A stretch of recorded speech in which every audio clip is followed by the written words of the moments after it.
Meus amigos, o rei Davi falou algo muito profundo aqui no Salmo 86, versículo 9. Ele diz assim: todas as nações que fizeste virão e se prostrarão perante a tua face, Senhor, e glorificarão o teu nome.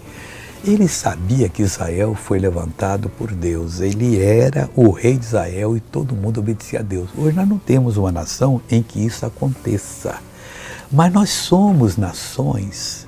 A Bíblia fala, Pedro falou sobre nós somos a nação santa. Então, o grupo, por exemplo, da graça, e tem outras igrejas também, que não vou dar nome, mas são igrejas de Deus. E glória a Deus por isso. É aquele grupo. Então, essas nações virão e se prostrarão perante a face de Deus, Senhor, porque Deus as levantou.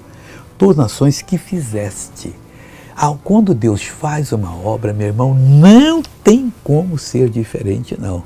Isso vai ocorrer e glorificar o seu santo nome. Seja fiel a Deus e lembre de orar pelos seus irmãos para todo mundo fazer a vontade de Deus e Deus então poder abençoar. Ele está nos fazendo o povo dele. Vamos agora ver essa pessoa que recebeu uma bênção e eu já volto para orar. Eu sentia uma artrose aqui, eu fiz um exame pelo médico, ortopedia, disse: Sr. Francisco, uma ressonância.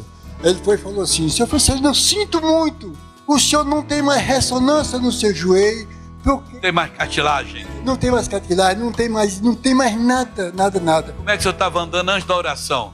Eu andava assim, ó. Ah, meu Deus. Agora como é que anda o Francilino agora? Oh, glória a Deus. Agora eu quero orar com você. Oh, meu Deus amado, Pai querido, Deus precioso, poderosíssimo.